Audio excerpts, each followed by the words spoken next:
our little icebreaker this week. Yeah. Oh. Unrelated to that, forget that. Goddamn. It's actually a Barnaby Joyce icebreaker. Oh, shit. We spoke about it earlier, but we'll start with the ABC posting. Apparently this is Patricia Cavellis posted this. Okay. Failed One Nation Western Australia candidate Parminder Singh says gay people have mental illness. Right. Right? Oh, So this fucking Punjabi guy, right? It's just Now, like gay people are fucked in the head. the thing about these quotes, right? So obviously Parminder Singh is a Punjabi guy. And me as an artist, as a presenter, as a broadcaster, as a journalist, as a voice. Yeah. A voice of reason, As a voice of record. teacher, a leader, a mentor. Teacher, a leader, a mentor. I had to consider whether I was going to do the voice. Oh, right. Whether I was going to do my generalized Indian accent that I do have some degree of birthright to. That is correct, yes. I don't think anybody could take that from me other than myself. True. So I'm not going to. Okay, all right. And your decision is absolutely valid. But then Oh. I was reading the quotes. Yeah. And if you read Indian English in an Australian accent, Yeah. it sounds like kind of you're making fun of the guy anyway. Damn. Because the grammar's all off. And the grammar makes sense in Indian English. Yep. Like when I'm reading it in my head in Indian English. So that's this guy Parminder Singh. What he said was, so he goes on a podcast. Everybody's just to stop you for a moment there. Everybody's going Everybody on a podcast? is going on podcasts No, right this now is exactly and what I fucking was saying thinking. shit. It's fucking, God damn it! Shut up! Just shut up! Like, who are we to say Who that? are we to? Yeah, well, because we don't have like fucking people coming on being like, "Oh, we've got questions for you on the pod." Yes, and the other thing We're is, just here to be nosy. we just have a podcast. We just have a podcast. That's our thing. Yes. We're not failed One Nation Western Australian Legislative Councillors. Not yet, at least. That would be a crazy path, but they'd let us. Yeah, they're would. letting I think fucking they're just, anyone yeah, in. they'd let anybody in. It's, I imagine we're about to talk about what kind of party it is. It is the We are. We will. most of. We'll get there. We'll get there. But so he's on Jasky Singh's podcast. He's Okay, who's better. Jasky Singh? Just some guy with a podcast. He's kind of like us, I guess. He's probably a comedian. He's like a Punjabi comedian. He's known as Mr. Sikhant. Oh. Yeah, he did something there. Hand it to him. He did something really good there. So, Parminder, the candidate, Yes. is like talking about it sounds very old fashioned to us because queer discourse has evolved in this country as we Yes. kind of learn. But he's saying asked if he thought people were born gay, he said no. No, it's a mental illness. No one born anything. I blame on the parents because parents are too busy. That's the thing. Do you see what I mean? Yes. Because yes. parents are too... But, sorry, about what he's saying. Parents are too busy making the kids gays. Right? Yes, But yes, also yes. it's like, no one born anything. I blame on the parents because parents are too busy. Yes. Sounds like I feel... It's weird because I feel like I want to fix the grammar in a sense, but Right. that's wrong because Indian English just has like different grammar rules. But he keeps going, right? Mr. Sikhant's like, so how does this affect you personally? He's like, it's an advertisement to young people because of advertising and the effect on the young generation. What is that? Believe me, bro, as soon as women try women, they never go to the man. He's like, look, I'm not against homosexuality because of any moral stance. It's dangerous to let the women have sex with each other because then they won't want to have sex with us anymore. That's exactly what he's going And on. then everybody in the world dies because it's only women having sex Because with there's only women. There won't be children and the parents aren't already parents not are looking after already their busy. kids, turning them into gays Now these and are going to be gay lesbians. children. And look, he's probably just like the men stuff. I don't even want to think of it. But the problem here, really, lesbians. Yeah. Can't be having them. He's like, even women can't deny the power of lesbians. You know, and I think that's a beautiful, like, that's a beautiful thing Jesus Christ. to say. And also I think really affirms his own heterosexuality, being like, well, I mean, like, have you seen women? Have you seen I mean, women? you can't deny a woman, can you? You can't just deny. see Yeah, a that's- woman and you're like, God damn it. Maybe you we know? should be doing his quotes in an Australian accent. So Mr. Sikhant asks him, will women become lesbian? Is that what you're saying? Mr. Singh, Parminder, is like, it will push women not to go back to men. They don't go back because they think the man is using them. Speak more on it, King. But then he's like, I don't care. I don't have a problem with gay people. I don't care. But not advertise and not legalize their marriages. He then goes on to say, have you seen the male animal with the male animal? Female animal with the female animal? So we are worse than the animals. Animal don't think much, but they are better thinker than us. Now, this is where I have to stop you, because you know if there's a news story about a gay penguin or like a lesbian lioness, We're everywhere. you know We're that I'm everywhere. already looking at it. Like, I've already seen it. It's not news to me because I'm dialed the fuck in to animal homosexuality for some fucking reason. Which we're clipping that. But, like, you can't be saying, like, oh, there's no gay animals and stuff, because there are gay animals. There's gay animals everywhere. He thinks it's because the gay animal's parents weren't home enough.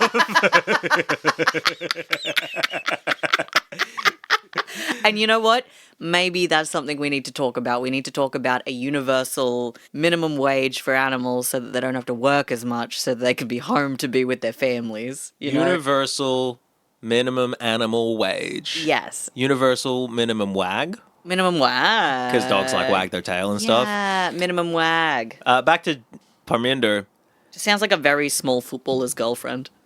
Minimum wag. Yay! He references one girl who put something on social media about there being 3 sex, male, female, and mentally ill. You no need to gay parade. Tag yourself. Are you male, female, or mentally ill? Man, I'm meant to be ill. I'm meant to be ill. I'm meant to be ill. That's why I'm mentally ill. You know it? I've got friends I can't kill. Ah, damn. All right, so Fuck, we nearly had it. you no need to gay parade in city. You don't need those types of parades. What types of parades should we be having instead of gay? Like, who else does parades Well, now? because he says men shouldn't be parading, right? He's like, I'm a man. Why? I advertise. Everyone know I am man. If they are gay, they are gay. Why they need to advertise? He's like, what's the big deal? So he, I imagine, goes on for a while, Parminder, and Barnaby comes into this, because obviously God, this right, is... we're talking about Barnaby Joyce. We're talking about Barnaby God damn Joyce, it. and this is a One Nation guy. And someone asked Barnaby, like, hey, you're one of your guys. The guy in WA is saying some real shit He's out saying there. he's saying some gay stuff. Barnaby's like, you mean Jason Virgo? He's like, no, someone not the gay actual stuff. not the gays gay and guy, animals. He's the- like, oh, not gays and animals. He's like, We "Oh, can't do gays and animals anymore. That hasn't been a winner for years. So he's like, I think we're one of the gayest parties in Australia. which is so funny. I don't want to say it, but I think we're one of the gayest parties in Australia. And he's like, we shouldn't have this blah, blah, blah, blah, blah. He's a politician about it. But he, I think, has to be right. Now, this is what we were talking about. Yeah, this is because where can you imagine, firstly of all, seeing a headline that just says, like, Barnaby Joyce says One Nation is gayest party in Australia. You'd think you're like, okay, so what? He's like, are we going back to gay as an insult? Like, Yeah. is that what Barnaby we're doing? Joyce is bringing it back. Barnaby Joyce says One Nation are gay, retarded trannies. You know, and we're all like, wait, what? Sorry? Is that okay? We're doing that again? Is that what we're doing? But then, when you and I started talking about it, we were like, hey, actually, do they have more gay representatives than, like, by, like, percentage Proportionally. than the Than other any other parties? party. I think they have to. Which is crazy, I think they right? absolutely have to if we are looking at the proportion of people who won. Yeah. Because it's so few of them and they have Yeah. that one gay guy, Jason Yeah. Virgo. Yeah. We could figure this out, but probably it'd be a project. It would be a project. I can do think. that in like an hour, I reckon. I can give you Because I an think that would be answer. great, so we could definitively say who Yeah. is the gayest party Yeah. in Australian politics. Maybe I'll do that. I find it feels very Barnaby Joyce to just make, like, a big fucking statement like that. Yeah. Just to be like, well, actually, maybe we're the gayest party. And so it doesn't matter what Parminder said. That it's just, we're the gay party. Actually. Yeah. I don't think it's impossible. If we're talking, like, there's a lot of members of parliament. There's a lot of members of parliament. There's 150 federal MPs and like 70 something federal senators, and then you have All the fucking state. all right, take your bets, everybody. Is One Nation The gayest party. And if not, where is the who is the And if not, where is the gayest party? And how do I find them? I mean, people are entitled to their sexual proclivities. I mean, let there be 1,000 blossoms bloom. But I ain't spending any time on it. But I ain't spending any time on it. But I ain't spending any time on it. Let there be 1,000 blossoms bloom. But I ain't spending any time on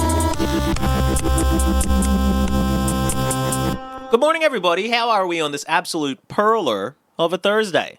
Perler of a Thursday. It's actually Sunday for us here. Damn. If you want to Google that, you can check. But yeah, it's Sunday for us here.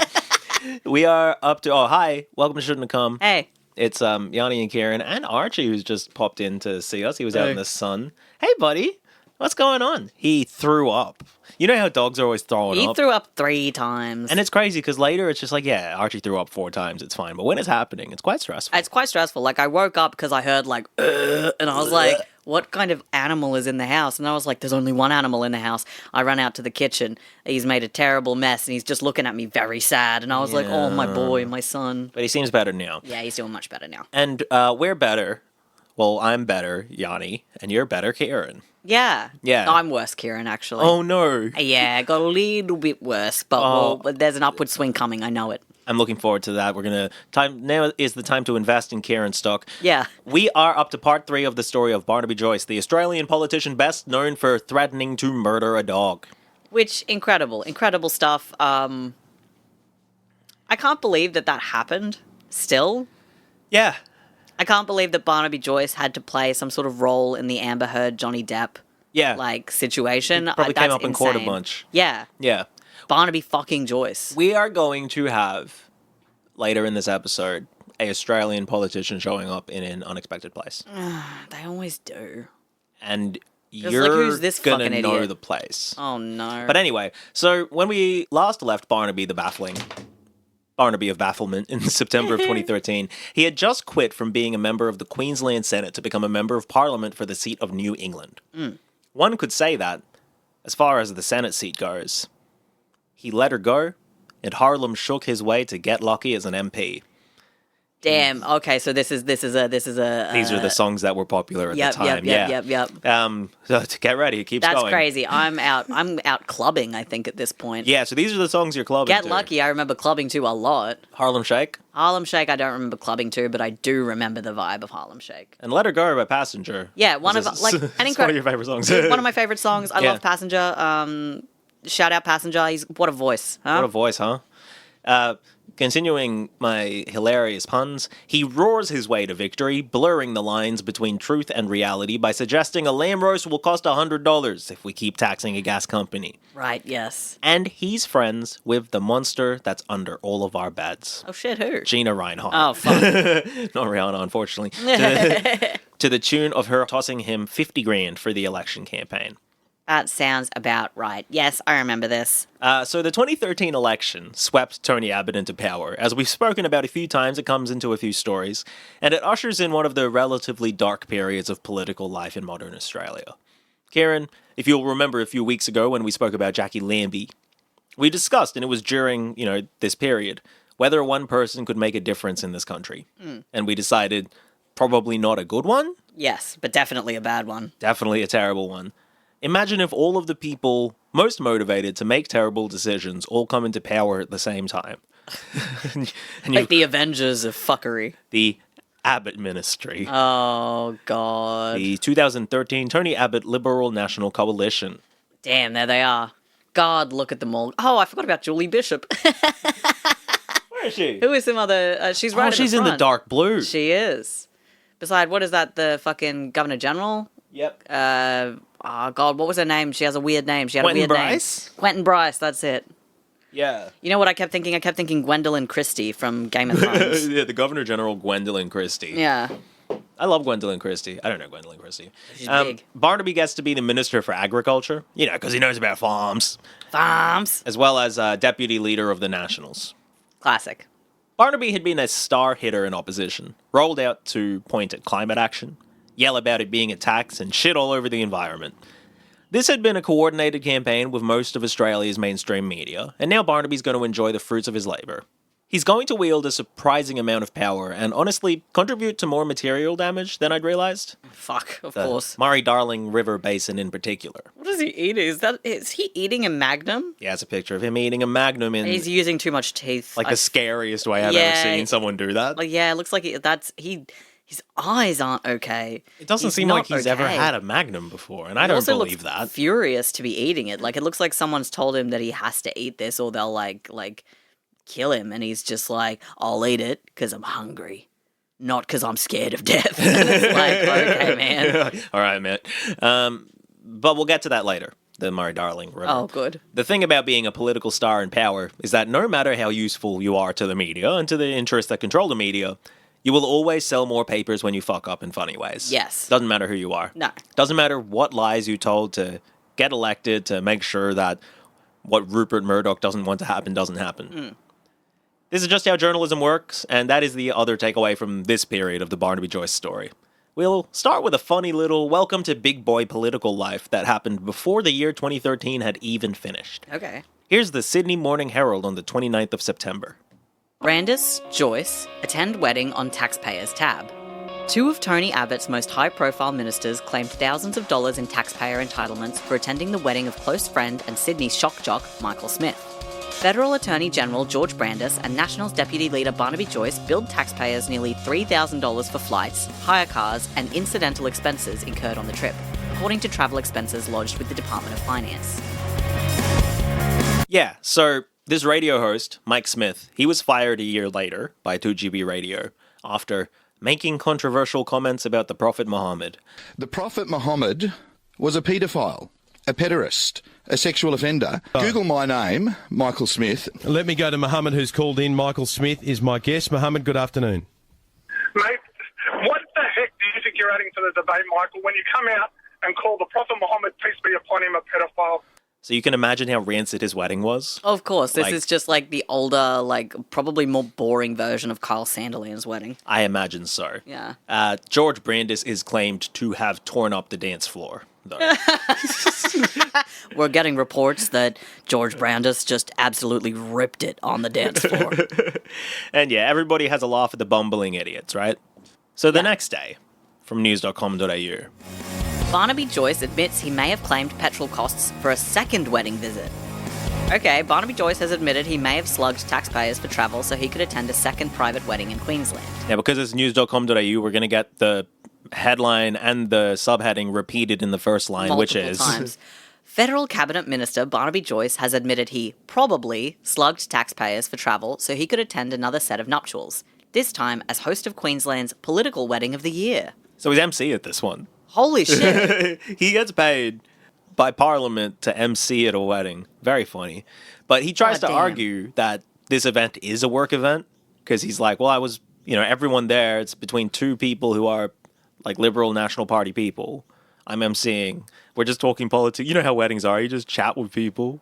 We're just talking politics. But eventually, everyone's like, Barnaby, you have to pay that back. You can't. Well, you can't yeah, claim that. He pays it back. because I know this is not a visual medium, my eyebrows have been all the way up while Yanni was saying this. I'm like, bullshit, that's a work event. Yeah, it doesn't run. The wedding is between Logan City councillors Sean Black and Hajnal Ban.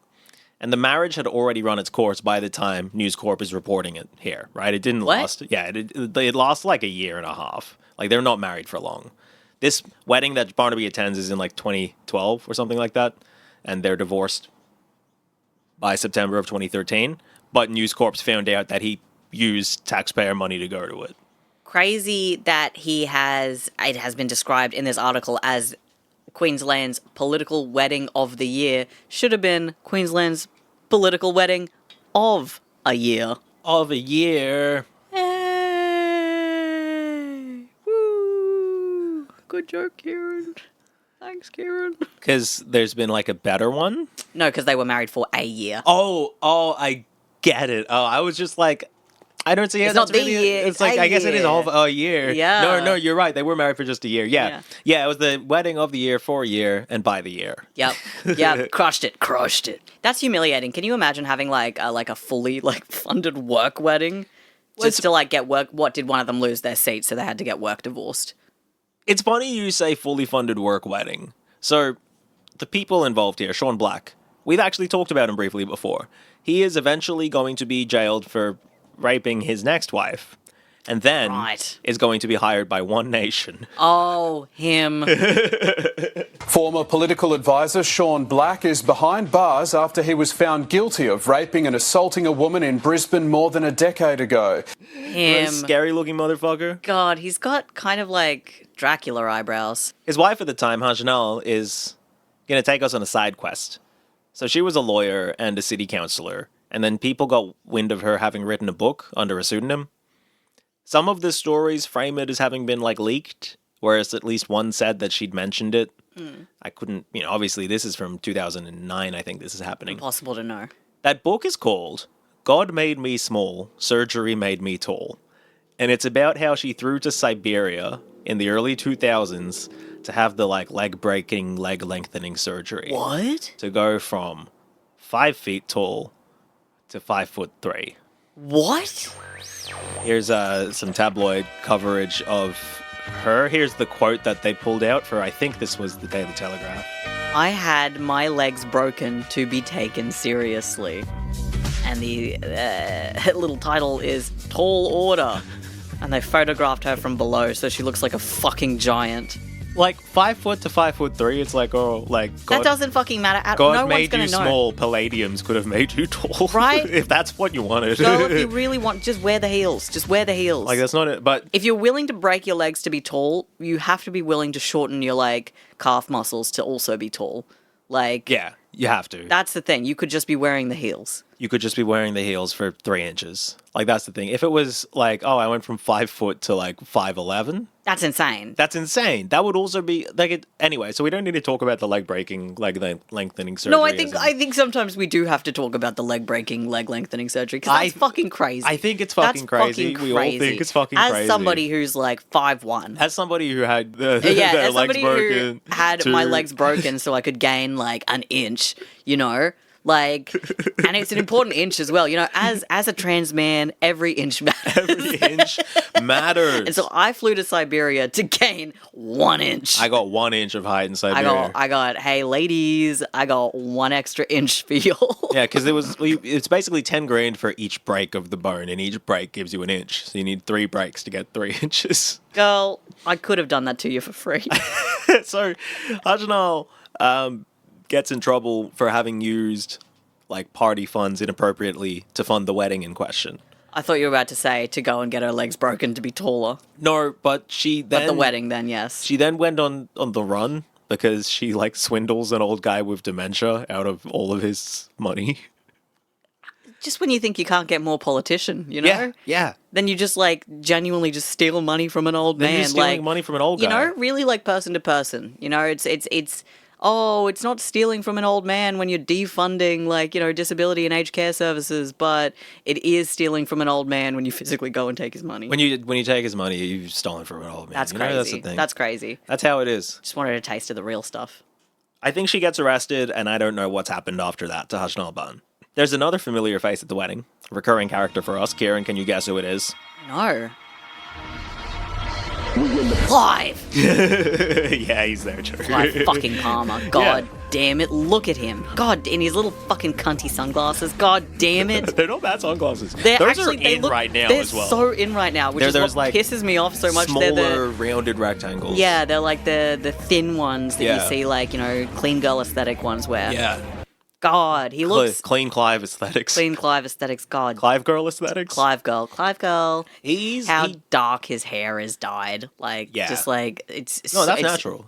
He's got naturally charcoal black hair. Yeah. No, he really does. He looks exactly like, Eminem's beard. Yeah, that's a really good one. Yeah, naturally black.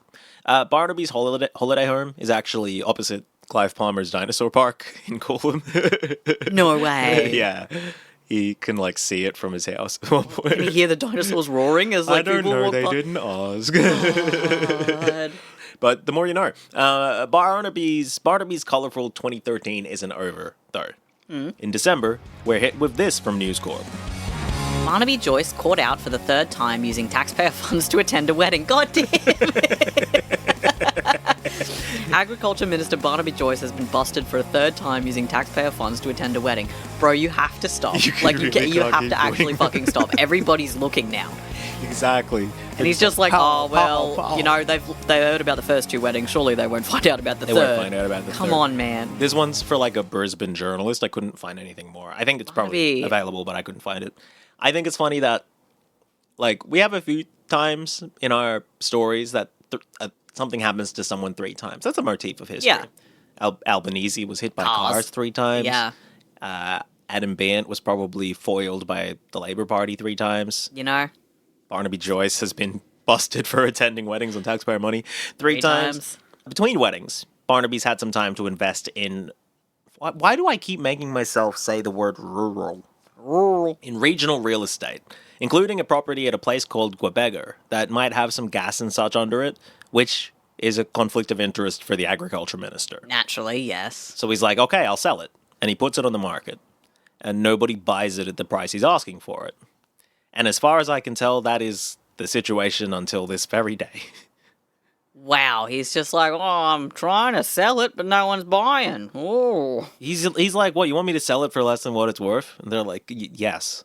He's like, well, I won't do that. I'll sell it for what it's worth. Yeah. And I will decide what it's worth. I will decide what it's worth. The only thing that's changed is that Barnaby now owns it fully, rather than jointly with his wife. Well, because of things we'll talk about next week. Well, yes, I wonder why that is. I guess we'll find out. I think he still owns it. He certainly still owns a property in that area that's listed as, like, farm or whatever. Surely then. And there's, like, a gas license, exploration license. But anyway, Barnaby kind of can't stop making these stupid little blunders in the national media. That's kind of his function, as a hate sink for the federal government, to take eyes off anything else they're doing, right? Yes. Like, if Barnaby Joyce is the biggest problem, you're not looking at Tony Abbott doing some weird trade agreements or some other wonkier stuff, because it's like, oh, Barnaby's at another wedding, and it is very funny. It is very funny, and I think this is the thing. I think this is really like the rodeo of it all, right? Like, this is, Barnaby Joyce is the rodeo clown that gets pulled out to distract the voter, the bull, from, like, you know, the matador. From the conquistador. The matador who's, like, you know, or, like, the person trying to ride the bull who's, like, arguably, like, abusing the voter and trying to, like, harm them in some way, but then we got to pull Barnaby out to be like, no, don't retaliate. Is the bull the voter? The bull is the voter. I like it. Yeah. Bull is voter metaphor. I kind of like it. Bull is voter. Let's work that out.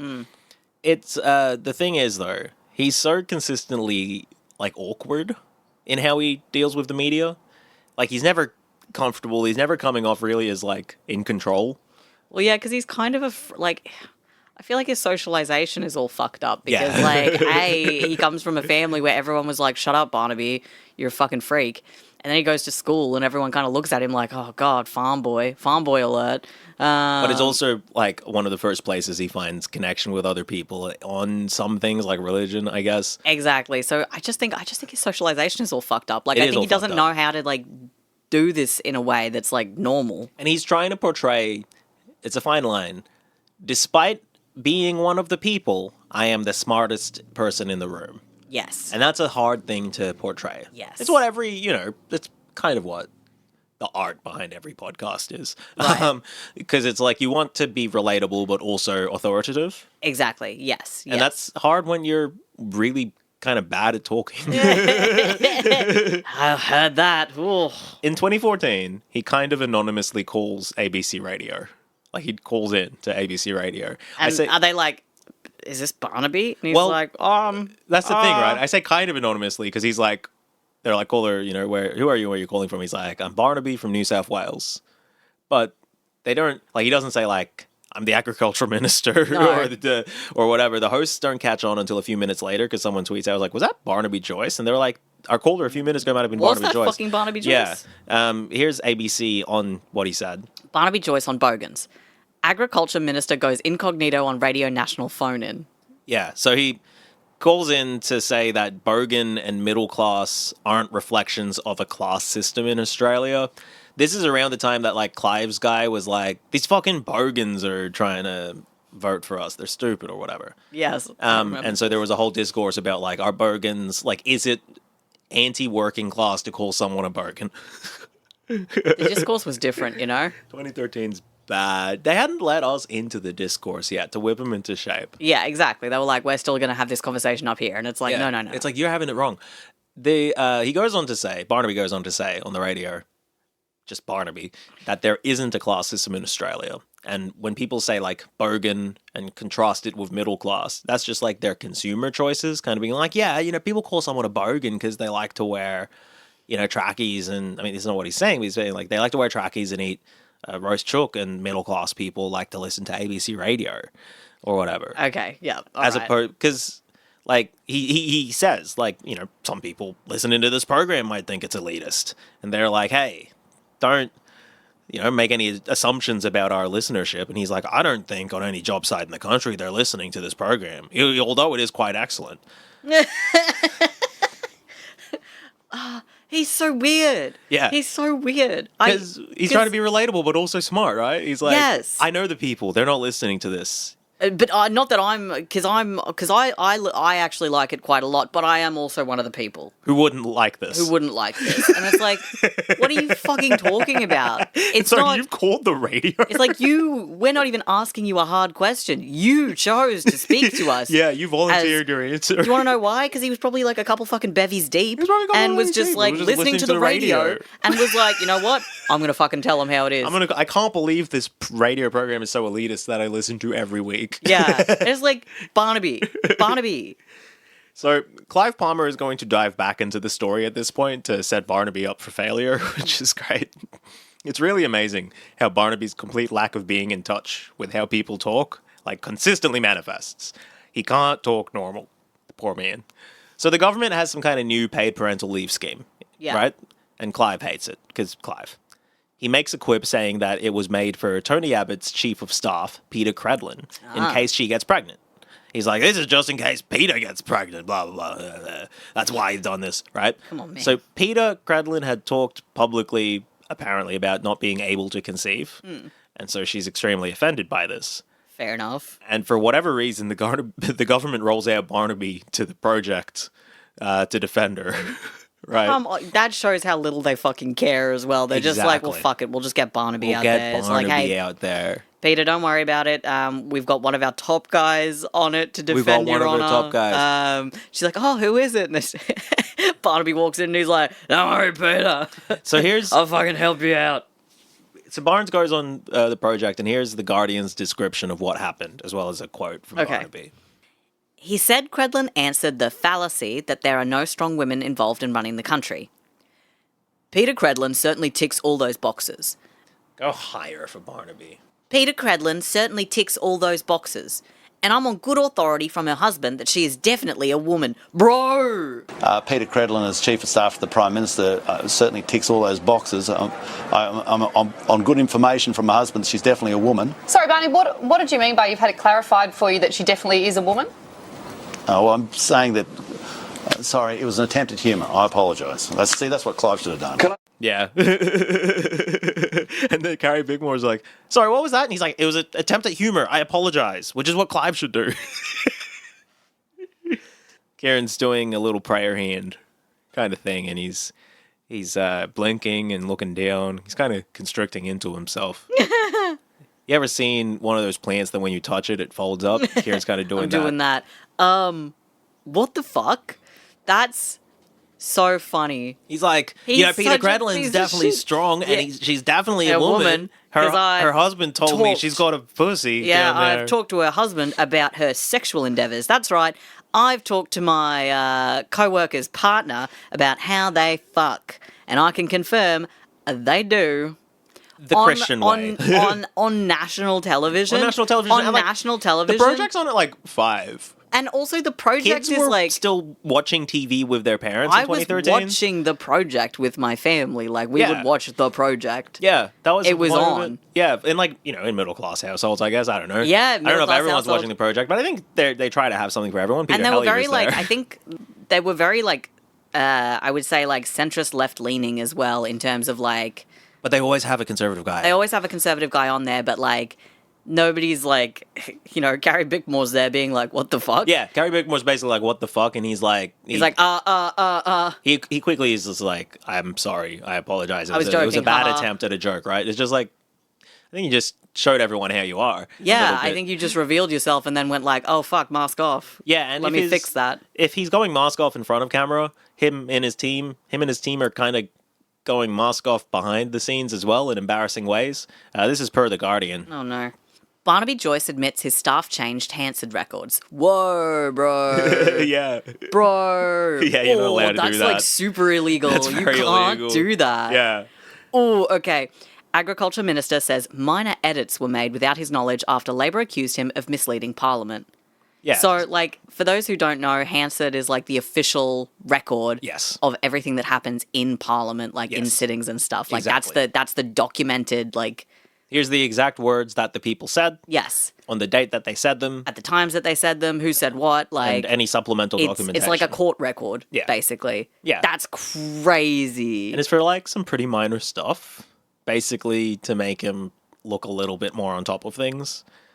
At one point, he's quoting a number in Hansard, and he says over 4,000, and he changes it, or his staff change it to nearly 4,000. And at another point, they add in the name of a specific program that he didn't actually say.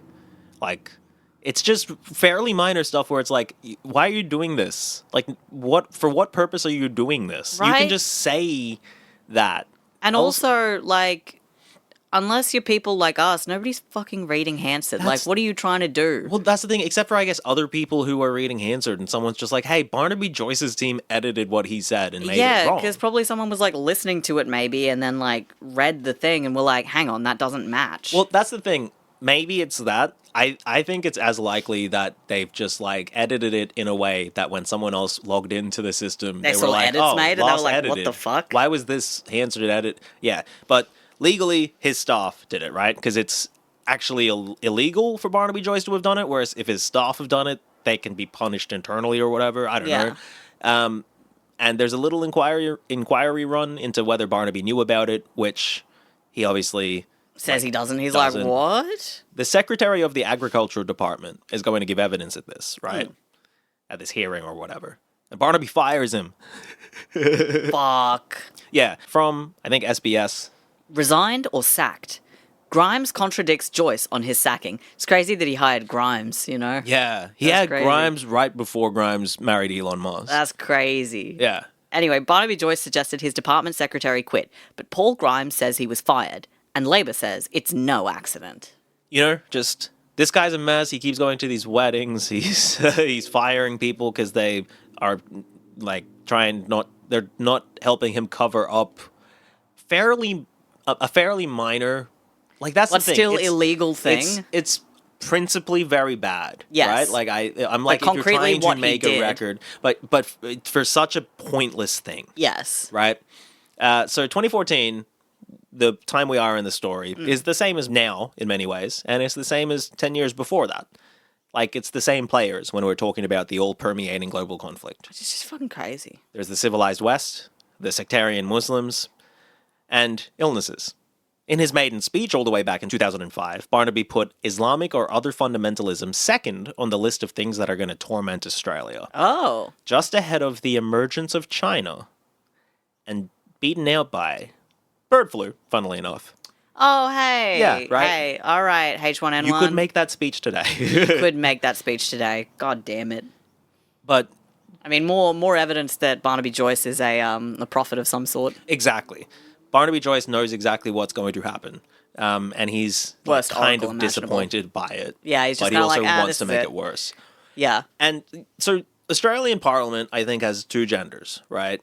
Go on. And we're currently in the gender that we were also in 2005, which it. is corporate mobsters, Yeah, okay. right? And the other gender is just like colorful fools. Okay, Straight yeah, clowns, yeah, right? Yeah, yeah. And in the 2013, the Tony Abbott Parliament, straight clowns. Yes.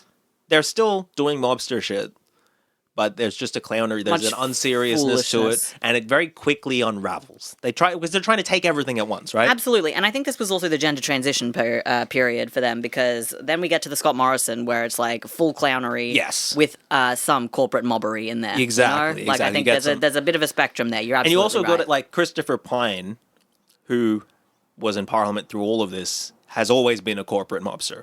Yes. He's never been a clown type. And then you've got Barnaby Joyce Barnaby Joyce. and Scott Morrison, who have Scott always Morrison, been clowns. Always been clowns. But back then, 2014 was very clowny, very foolish, and one of these fools was George Christensen. Here's a picture of George that he posted with a caption. What's the caption, Kieran? The caption is, you gotta ask yourself, do you feel lucky?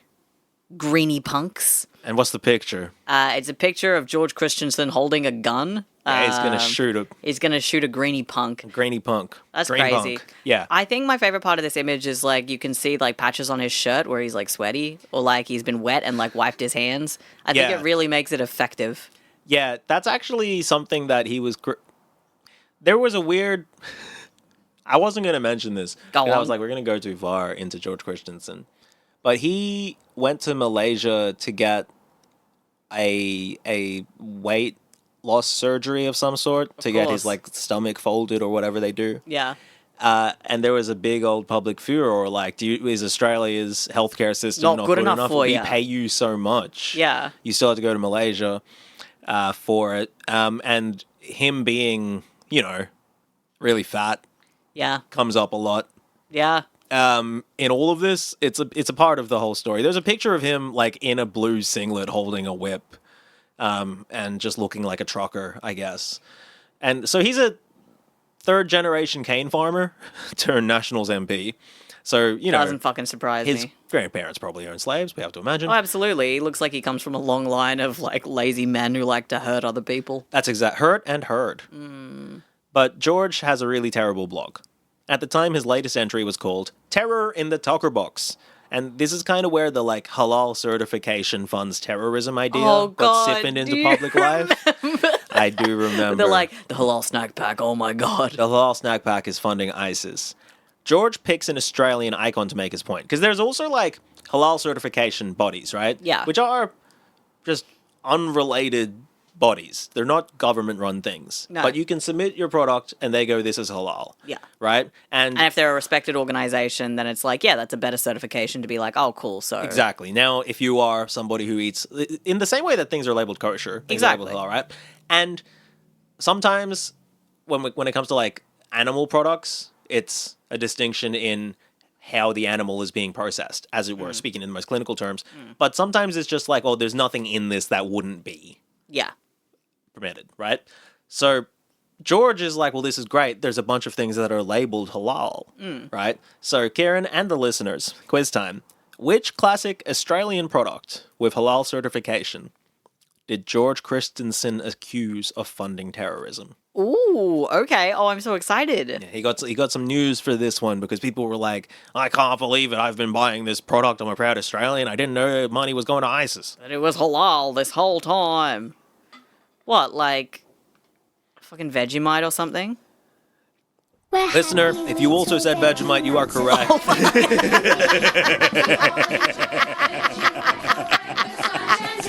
Well, yeah, because it's just like whatever the fuck Vegemite's made out of, like grains, some fucked up like yeasty pasteurized it's wheat. They kind of like. You ever seen What the truck? is they Vegemite? they scrape made it off the bottom Come of the on truck. now. Hey, what is Vegemite actually made out of? Malted yeast. That sounds right. Is it yeast? I'm God, not- I fucking hate Vegemite. You know, like Never understood it. I'm think looking that- up what that's- Vegemite's made of. When I really fall off, I'm gonna start eating Vegemite. Damn, that's when you're gonna start eating Vegemite. Yeah. So Okay, so it's a food spread made from leftover brewer's yeast extract. Oh, hell with yeah. various vegetable and spice additives. yeah, Damn, crazy. it's kind of like Damn, it is low FODMAP, vegan, kosher, and halal. yeah, and it's funding terrorism. And it's funding It's terrorism. low FODMAP and vegan. Maybe we should try get into Vegemite. I don't know. I don't like it. I don't like it. That's the problem. But yeah, you might remember. It's salty, slightly bitter, malty, and has an umami flavor, similar to beef bouillon. Vegemite's similar. I guess, yeah. Vegemite's like, hey, you ever wanted meat to be a black paste? Yeah, do you want Imagine. meat to be a concentrated black paste? Yeah, is that how you want to have your Do meat? you like that? Do you like your meat to have a resinous texture? Because I do. Do you like high viscosity meat?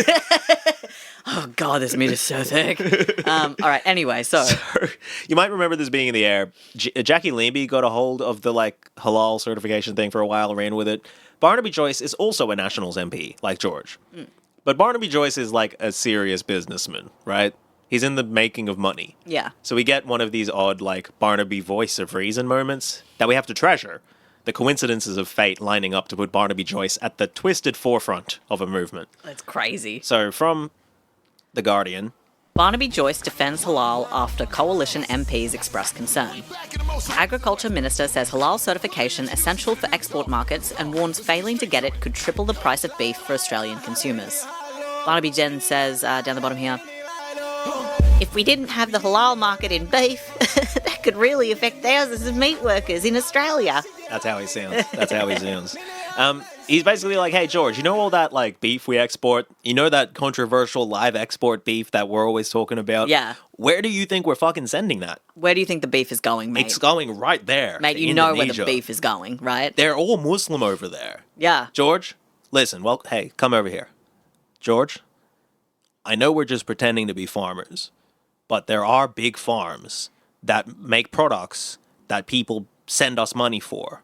Yeah. And those people are Muslim, and we don't care about them being Muslim. Especially if their money is still, worth. We want them to buy the beef. Don't fuck up the bag, George. Yeah.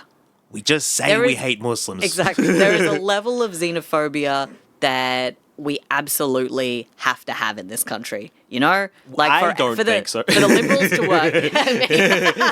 Actually, there are types of people that I don't like. We need to be xenophobic against some people. Okay. Oh, you don't want me to be xenophobic against this person or this person? Well, who can I be xenophobic to then, huh? I have my rights. I have my fucking rights. We absolutely have to have xenophobia in this country. Now, there has to be a level of xenophobia for the Liberal Party and, conservative parties to exist, right? Yes. But the problem is they also have to balance that with business. Yes. Now, when you're in Australia, that is difficult because, all of the other surrounding countries, other than New Zealand, have people who live very different ways of life. Yes. And also, aren't white. Exactly. So you kind of have to just bite the bullet and be like, these are the people you're sending stuff to.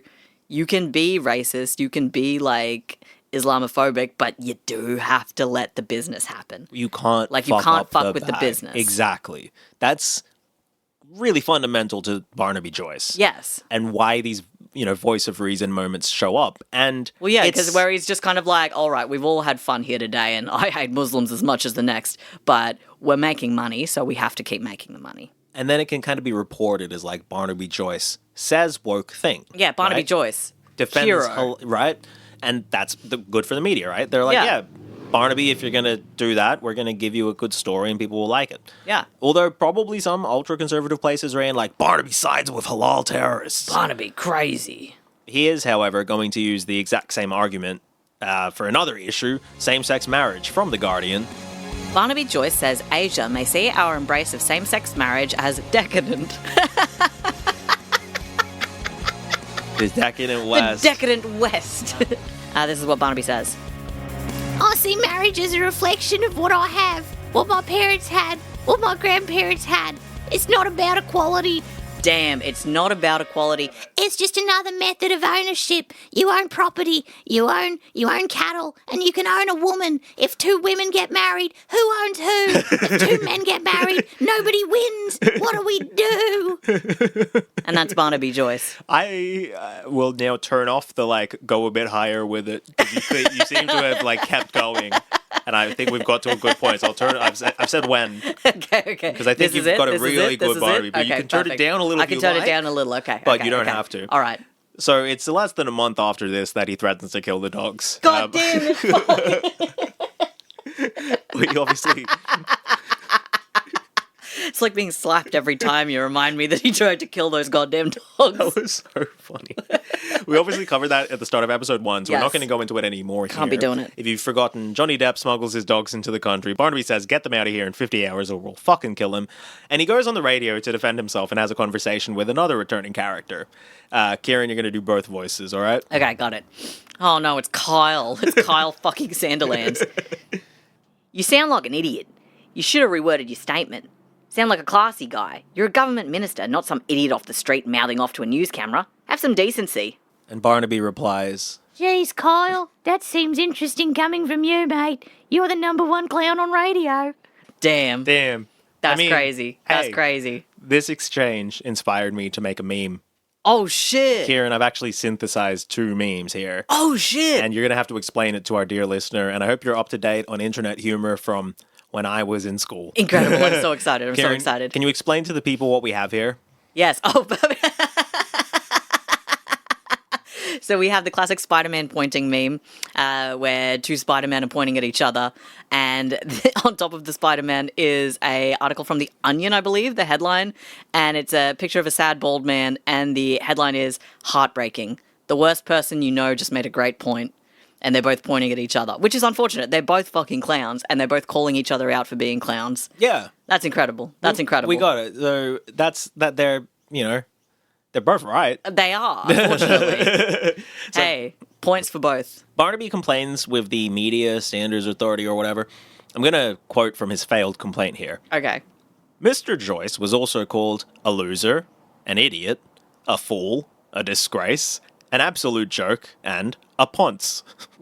Okay, and was there any libel in there, or was that all seems correct? Hey, listen, it's Kyle. Anything else? You gotta let him say it. You know, it's just like, hey, mate, he didn't say anything about how you take a piss. He didn't say anything about, like, you getting sexually assaulted. I think you've been fine. I think you're okay. I think you're okay.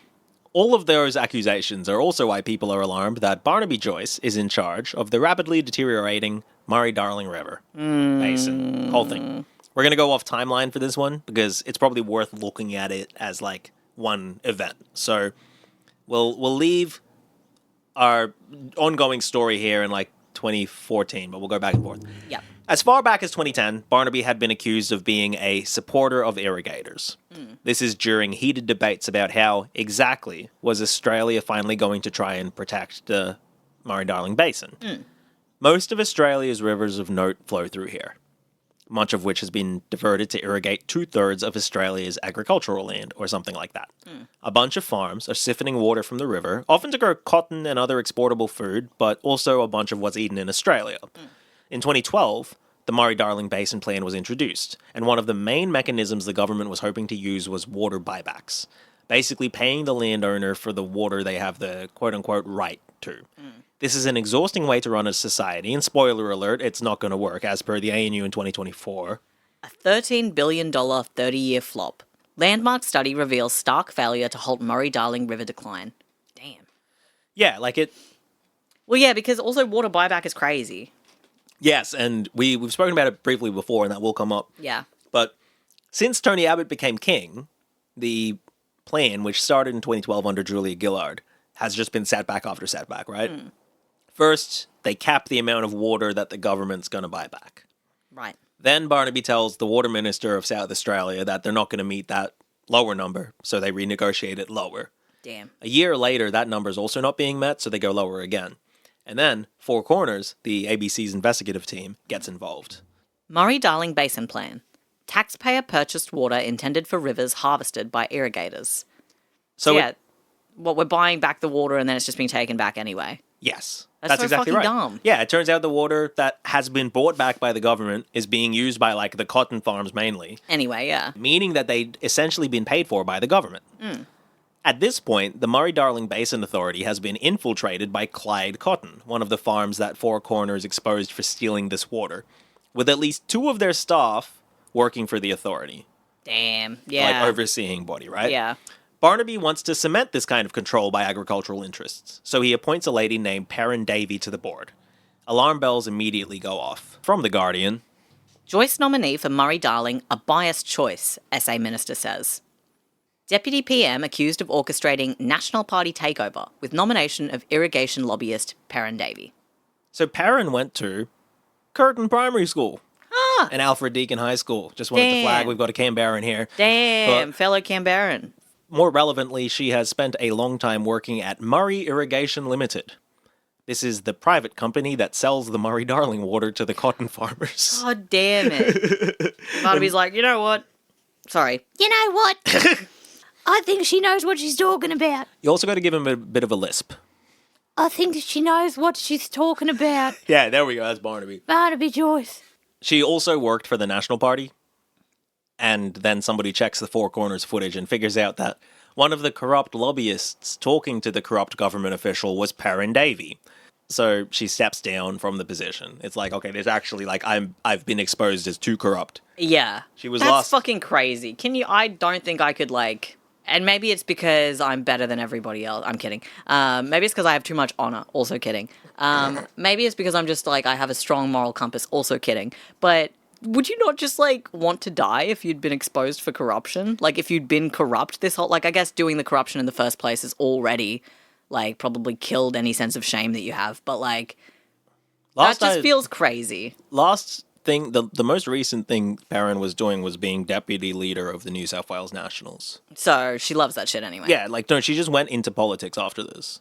Like, well, of course, she's like, I'm too corrupt for business. Politics. Politics it is, right? Perfect option. It's also around this time that Barnaby facilitates the sale of a bunch of fake water to Angus Taylor's fake Cayman Islands company, or rather. I remember trying to explain this Yeah. in my shitty little graph. Yeah. And it was fucking impossible to do. That's right. I thought we'd spoken about this. Per Michael West, Barnaby had signed off on $80 million to be paid as like a water buyback to Angus Taylor's old company. And that water is just like sitting on the property that's owned by the company. And water rights are actually for like the amount that you're using. So if the government buys water back, it's not like you have rights to like this barrel of water, right? It's like you have rights to have this amount of water come onto your property from the river. But there's just flood water sitting on this property. That's right, it was flood water. And there's no way to get it back into the environmental water flow. No, so what's the point of buying can't. flood water? It's not useless. It's like the whole mechanism for spending money on water doesn't work because it doesn't stay still like that. No. Anyway, so it's some weird nonsense that disappeared, and the weird corporate sheep empire heir that is Angus Taylor is still the head of the Liberal Party. Because of course. So that's the Murray-Darling scheme, and Barnaby's pretty much, in his time as agriculture minister, flooded the authority with people that allowed the groundwork to continue for farms to continue to take the water, take more of the water. It's actually become on balance cheaper since the plan was implemented for farms to be able to do irrigation with it, especially cotton and stuff. So back to our story. The Tony Abbott era comes to a grinding halt later in 2015 as Malcolm Turnbull challenges him to be Prime Minister. I think coming into voting age, just as the political facade experienced its most recent tremors, is a big part of why you and I are so skeptical about electoral politics as an undertaking. Like, there were 6 prime ministers in 3 years or whatever, right? Yeah, that was such a joke. Like that was our such first a joke. 2 elections. Yeah. That aside, this doesn't seem like a great sign for Barnaby's continued influence. While it doesn't seem that Barnaby and Tony particularly liked each other, they were similar kind of ghouls who went to the similar school, and their interests aligned well enough. Yeah. That's not necessarily the case with Malcolm, who, you might remember, is an urbane, wealthy, city slicker type. If you'll remember episode 2, when Malcolm was leader of the Liberal Party, Barnaby was a big part of the dissent that led to Tony Abbott kicking him out in the first place. What with all the fear-mongering about the carbon tax that Malcolm was going to sign on to. Yeah. Stifling the only perhaps meaningful carbon emission reduction Australia has seen. We don't really have to infer anything, though. Back in 2010, Barnaby had spoken to the Sydney Morning Herald pretty clearly and, snivels about Malcolm. He's such a fucking weird dude. So here's the quote. I'll read the lead-ins. Perfect. Asked his position of the former opposition leader Malcolm Turnbull, Joyce becomes uncharacteristically careful. I don't talk about people's bad sides. I talk about their good. Malcolm is loquacious, is charming, he's intelligent and he's strong. Not kind? No. It's not an attribute he has. There's no point endowing a person with an attribute they don't have. Otherwise you make a mockery of all the attributes you just gave him. He's so fucking annoying. He is really fucking annoying. So fucking annoying. And I have to assume Malcolm Turnbull sees him the same way. Which makes the next part funny, if you forget the stakes. Okay. When the coalition wins the election, the head of the Liberal Party becomes the Prime Minister. Yes. And the head of the National Party becomes Deputy Prime Minister. Yes. So at this point, the Deputy Prime Minister is Warren Truss, the only Australian politician mentioned in the science fiction adventure drama television show Lost. Damn. Kieran, I know you know this show, so I hope do. this means something to you. The reason that the character Sawyer is on the doomed Flight 815 is because he headbutted Warren Truss in a bar. Damn, really? Yeah, you can check the Warren Truss entry on Lostpedia if you want more. Holy shit. Was allegedly headbutted in a bar by Sawyer, as revealed in Exodus Part 1. Damn. That's crazy. I didn't know there was a Warren Truss mention in Lost. Yeah. That's insane. Yeah, he's in the TV show Lost. He was Warren Truss. He was leader of the National Party for a long time. This is just a crazy Could you imagine if they had picked any of the other politicians? Like, what if they picked Barnaby Joyce? Warren Truss, by that point, was known as somebody that people didn't know. Like, he was known as, like, the party leader that was the least recognized by the Australian public. Like, people like, who's Warren Truss? Yeah. I think that's probably why they picked someone like Warren Truss as opposed to someone like Barnaby Joyce. They're like, we just need some, like, a throwaway story that is placed in the real world. Yeah. It's like, all right. That's crazy. That's fucking crazy. So, at the start of 2016, Warren is old and tired. And he's like, I'm leaving politics at the next election, which is going to be in July. He resigns from being leader of the Nationals, and they have a cute little election to decide their next leader, and thus the next deputy prime minister. And we'll just have the ABC tell us what happened. Barnaby Joyce elected unopposed as new Nationals leader. Yeah. Damn. So easy. We're at the peak right here, as far as I can tell. This is the highest point that Barnaby is going to scale in his political life. And it's kind of strange that it's gone this way. Yes. Here's a local oddball, a down-home contrarian, clumsily navigating the tightrope of what his party wants him to do and his desire to say stupid things. Inspiring in a way. Yeah. Given how much of a fuck-up he is. Like, truly inspiring. Truly inspiring. And now he's the second most powerful public servant in the land on paper.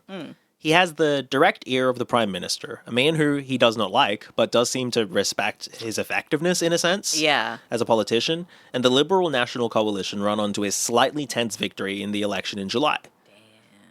One of Barnaby's election promises, as it were, was to bring more business to Armidale. And what's better business than the public service business? Oh, yes. So, if you don't know about the public service, the government jobs, most of it's in Canberra. The idea being that, hey, we have this capital city, put it all in one place, the different parts of a government can interact easily. But saith Sir Joyce, it's the internet now. We don't need a geographically centralized administrative apparatus. In fact, if there's going to be some sort of hoity-toity department of farming chemicals, it should be where the farmers are, goddammit. And so from the ABC. Agriculture Minister identifies Armidale as priority location for Australian Pesticides and Veterinary Medicines Authority. This is also one of the redder pictures of him. He's as red as his tie. He's as red as his tie. So shiny. It's amazing as well to watch some of these like images, and I think it's easiest when we have like men that we're looking at for photos of, because you can see the hairline recede. Yeah. You can like that is like the most telltale thing. Like it's halfway there. You know, at this point he's barely got no hair. It feels crazy to see him with more hair. Like this is the Barnaby Joyce that I know. Yeah, by this point. Yeah. And upon winning the election, this balding guy follows through on this promise, and it's disastrous to relocate the veterinary authority to Armidale. Yeah, no shit. So at first, everyone quits, right? Like 80% of the staff because everyone's just quits. like, I'm not moving to fucking Armidale. I'm not moving to fucking Armidale. It costs a bunch of money to do it. Yeah. And the farming bodies in general are like, hey, this sucks. Yeah. The thing's been closed, essentially. We can't get our shit approved for farming, like the pesticides or whatever. Yeah. Like, this actually isn't useful for us. This has fucked us now. It's great for the people of Armidale, who are the people who elect Barnaby Joyce, even though he's being elected now to make federal level decisions about agriculture that affect everybody outside of Armidale. Doesn't matter. He gets Ernst & Young, one of their big consultancy firms, to do a cost-benefit analysis. And they're like, this obviously doesn't make sense. Yeah, because it's insane, bro. And so, like John Howard, he doesn't release it. Of course. He's like, don't. He's like, well, don't tell anybody. And it's like, we don't really have to. Everyone knows this is a bad idea, but yes, of course, we won't tell everyone that we, like, looked into it and confirmed it was a shit idea. Which reminds me of something Mark Liebler said, the Zionist advocate, if you haven't listened to our episodes on him. Don't commission a study unless you know what it's going to find. Exactly that. Otherwise, there's no value in commissioning the study. Which is just crazy. So there were reports of staff working in McDonald's because the offices sucked, which, like, to be fair, a public servant might do that anyway. It doesn't matter, right? Like, you can just do that. Here's 9 News' headline. Joyce rejects Wi-Fry work as absurd. Wi-Fi? Wi-Fi. for like Wi-Fi and McDonald's. Yeah. So the APVMA seems to fall apart completely for a few years, culminating in, quote, allegations that a staff member urinated on colleagues at a 2021 Christmas party. Kieran's just covered his mouth in shock. That's really funny. That's really, really funny. And I'd be like, oh, you know what? I think that's just as likely to happen in Armidale as it is to happen in Canberra. Yeah. I think out of the two places where it's just like someone got drunk and pissed on someone, it's either Armidale or Canberra. The idea, and that's why Barnaby loves going to Canberra so much to get drunk. It's the other place you can piss on people. Exactly. I like the idea that he's urinated on colleagues. Like he gets on the table, just spraying. He's just pissing, and he's just like, "Here's your water rights." Sorry, here's your water rights. Oh yeah, it's not Barnaby, but it could be. So, a more recent review of the APVMA has found it to be captured by industry interests, but moving it again would cause the problems to recur. Yeah, no shit. And they're like, well, we can't really do anything about it. So Barnaby wins. Now it's just fucked. Barnaby wins. Yeah. It's like, there's all this public service people that are going to McDonald's and other cafes to spend money in the community. Barnaby wins. So fucking dumb. Because he does it. Because he does the thing. He's Even though everyone's telling him not to. Well, yeah, because here's the thing. He's already he's had that fucking vision or whatever, being like, well, this office moves to Armidale. And he's like, okay, well, I can make that happen because I know it's not going to fail. It's going to suck. It doesn't really matter that it sucks. It's just like, hey, this happens. Yeah. And he's like, I saw the timeline and it says this moves to Armidale. So he's like, okay. We put it in Armidale. Put it in Armidale. And everyone's like, you can't do that. And he's just like, I know that I can actually. I know that I have to because it's going to be here. That's what happens. So it's going to be here. They're going to be mining in Antarctica and we're going to irrigate the cotton fields. Yeah. He does get another media win, Barnaby does, snaring another rare Barnaby voice of reason moment presented by KFC. Pauline Hanson is banging on about banning burqas, as is her wont. And the recently mentioned George Christensen is trying to bring it to the government's table, because he's actually in the government. At this point, France has had their burqa ban for a few years. It's like the head covering ban or whatever. Yeah. So I guess you could say it sounds less crazy than it used to, that Pauline Hanson's saying this. Barnaby is like, hey guys, once again, we sell a lot of things to Indonesia and Saudi Arabia. Muslim money spends like any other. And also, they're not going to try turn you into a Muslim. That's one of the things he says. He's like, hey, I've been to Indonesia, Saudi Arabia, I've done business there. No one's ever tried to make me a Muslim. Yeah, it's like they don't care about that. Yeah, they care about spending money on our products. Yeah. Kieran, can you read out this direct quote of Barnaby being very clear? Yes. But Mr. Joyce urged caution from his colleagues, warning of unintended consequences. It could stir the possum out of the tree that you didn't want to toss out, he said. Oh, you could stir the possum out of the tree that you didn't want to toss out. What? What are you tossing out? The possum? Yeah, I didn't want to toss that possum out. But now what I've done is I've done a possum tossing maneuver, and I didn't mean to. And now the tree's been impacted by my possum toss maneuver, and the possum has been tossed out of the tree. Fuck. Possum toss, band name of the episode. Possum toss. But this is certainly like another win for Barnaby Joyce, right? Brand Barnaby Joyce. Yeah. He gets to be like, he's like, actually, Muslims are okay. Right? The last couple of years at this point have been success after success for the man. He's killed the river. He's got all of his people in charge. The thing being in Armidale means it's easier for industry interests to get involved there. And he's the deputy prime minister. That's fucking crazy. It's fucking crazy. And he wins really big at the most recent election. He has played his cards right. And if he keeps doing it for a few years, we could have the closest thing to Prime Minister Bob Katter that could exist. True. And then the wrecking ball that hits us all slams into Barnaby Joyce. Yes, here it is. Barnaby Joyce is a New Zealand citizen. New Zealand Prime Minister confirms. Oh. Yeah, the Prime Minister had to do it because he strung it along as long as he could. Being like, nah, I'm not. Even though the law says I am, I'm not. We're going to check. And then the New Zealand Prime Minister is like, yeah. Weighed in and was like, hey, Barnaby man. Joyce is a citizen. I'm confirming to you right now, he is a citizen of New Zealand.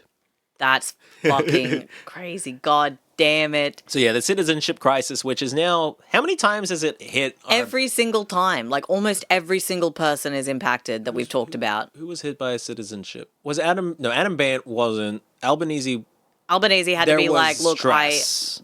because it was just like, well, his dad's Italian, but then it was like, oh, but his dad wasn't in the picture. Yeah. But it was like, oh, but blah, blah, blah, blah, blah. Yeah, Barnaby, that's what you need to do. Be like, I don't know my dad. His dad's just like, wish I didn't know him. Wish I didn't know that little fucking bastard. A bunch of people got fucking hit by it. Jackie Lambie got hit by it. There was I feel like it came up again for some reason in one of our episodes, but I've forgotten now. Probably Penny Wong got for it, and she was just like, no, I have my thing. Yeah, because probably people were like, what about Penny? Yeah. She's an Asian. Yeah. And then she's like, no, I've got my stuff in. I'm not insane. Malcolm Roberts got hit by it because he was Indian, which is so funny. Jesus fucking Christ. So Barnaby has to resign and stuff, right? Yeah. But he's at the peak of his power, and there's the by-election, right? And it's not close to enough to stop him. Like, it works amazingly for him. Yeah. It means that barely a year after the election where he won really big, he gets to have another election. He gets to run for office again. Just goes back right in, like, and hey. the people are, like, oozing sympathy. They're like, this is unfair. They're like, I can't believe it. You know, it's only New Zealand. His dad was born there in the 40s. He's never been there, blah, blah, blah, right? Yeah. And they like him there. One guy apparently is even like, this is a conspiracy by Penny Wong, who's a lesbian vegetarian. Quoted by the media. This lesbian veggie. Barnaby's rolling around the electorate doing what he does best, talking to the small business owners of regional Australia, making them chuckle and buying their vote. He doesn't really campaign a lot. He's like, this is, ridiculous. He's just going around being like, hey, everybody, I'm back. Hey, I'm back. Vote for me again. You'll love it. You'll love it. Yeah. He manages to hold off a spirited challenge from 16 candidates, though. Damn, 16 candidates. More than half of which didn't live in the electorate. Like, everyone's like, oh, a by-election and we could get rid of the deputy prime minister? That's crazy. Everyone's going to Everybody be put your hat looking in. at... Exactly. He manages not to lose to Meow, Ludo, Disco, Gamma, Meow, Meow of the Science Party. Sorry, give me that one again. Meow, Ludo, Disco, Gamma, Meow, Meow of the Science Party. That's fucking crazy, because I would love to vote for Meow Meow. Here's the other time that he was in the news. Biohacker Meow Ludo Disco Gamma Meow Meow, who implanted Opal card into hand, escapes conviction. I forgot about the guy who put his fucking Opal card into his hand. Yeah, and then ran against Barnaby Joyce. God fucking damn it. Damn. But it's weird how well things are going at this point, really. Barnaby, like, he has the dead eyes of somebody trained to expect disappointment. Something's going to go wrong. Something is going to need to be sorted out. Often that comes through the media, but he's been fairly controlled over there for a few years. I mean, even articulate in a way that's perhaps going to appeal to the middle-of-the-road voter. Yeah. At one point, he pretty clearly calls One Nation a racist party that he wants no part of. Damn. Election 2016. Barnaby Joyce rejects belligerent, xenophobic One Nation party politics. And then he says, Joyce says he will Never be part of vitriolic accusations. aimed at parts of the community. He will never be part of this. Never, never, never. Never is a very funny word in politics. Never is a very funny word in politics. But at this point in our story, things have never been better for Barney. Has something perhaps changed? Maybe it's the media advisor that his office had hired shortly before the 2016 election. The only member of that election staff to stay on in a continuing role. This 31-year-old woman, Vicky Campion, is going to be at the center of Barnaby's spectacular and continuing downfall. That is where we are going to start next week, when we finish off the Barnaby Joyce story by looking at what happens after one scales the summit. Oh, I'm so excited. I'm so excited. Baby, that was incredible. Thank you. What are we thinking about Barnaby Joyce right now? Poorly socialized. The chip on his shoulder is so big, it just causes all of these different problems. He needs to get some physio. He needs to go and get some fucking physio sorted out for that, some emotional physio for his chipped shoulder. I think it's hard. It's hard when we get to a lot of these points in the kind of like story of a politician because, you know, I'm at the point between what I knew going into this episode, what I've learnt along the way, which has built on my knowledge, things that I didn't know before. But then I also still know what else is to come. Yeah. But I know that I don't fully know everything, right? Yeah. So I'm in this weird position where I can accept in certain parts of this story that I have sympathy or empathy for Barnaby Joyce. Yeah. There are also certain parts of this story where I'm just like, you are the worst person. And other parts where I'm like, most parts where I'm like, God, you are so fucking dumb. Like, you're so fucking dumb. Like, it pisses me off in ways, I think, sometimes. Like, mostly it's really funny. Yeah. And then after a while, I'm just like, if I had to deal with you, I think I would probably commit some crimes. Like, I don't it's funny because I'm not dealing with it, you know? Yeah, he's kind of like And especially, like- Patrick Beverly in that way. Yes. Really funny to watch. If you had to deal with him, it would be a nightmare. It would be a nightmare. full Sure. nightmare. You would And, like, hate it. Quite effective at certain things, Yes. but not honorable things. no. But necessary He's got no things. honor. He's got no honor. Dishonorable man. But Dishonorable man. very excited for the next episode. Next and final.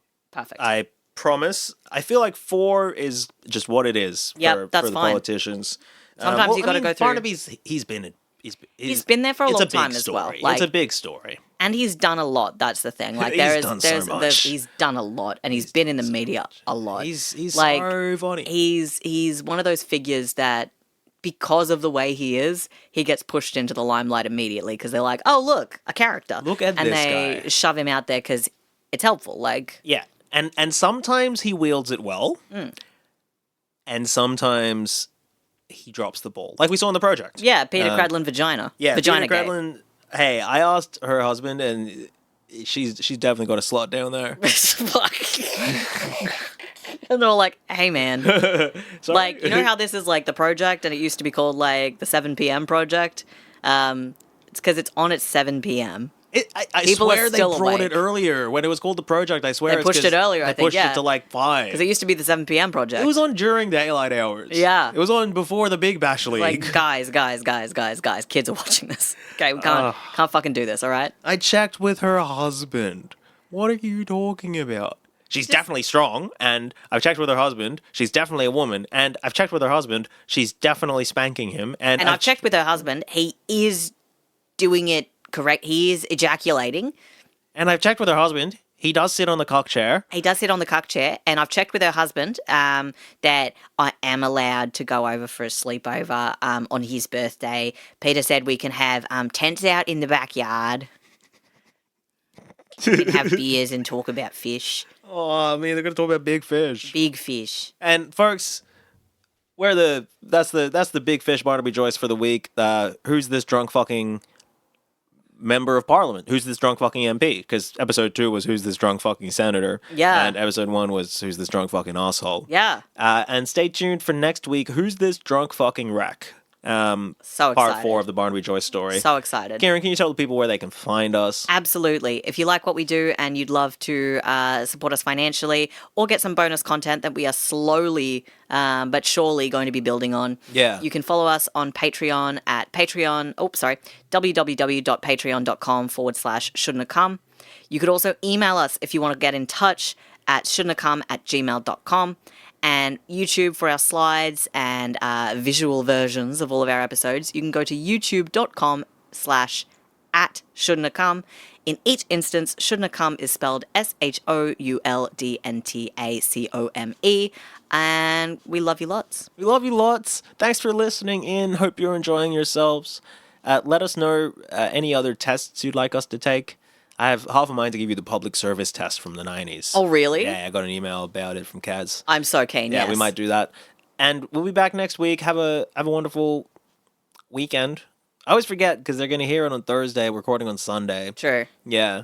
Yeah. Stay well. And we'll see if Barnaby gets in the news again between now and Thursday. Yeah. You know? Like, something else might have happened by the time this comes out. He might cheat on his new wife. Wouldn't that be crazy? That'd be He's wild. found another staffer. It's Peter Cradlin. Anyway, Bye, everyone. Bye.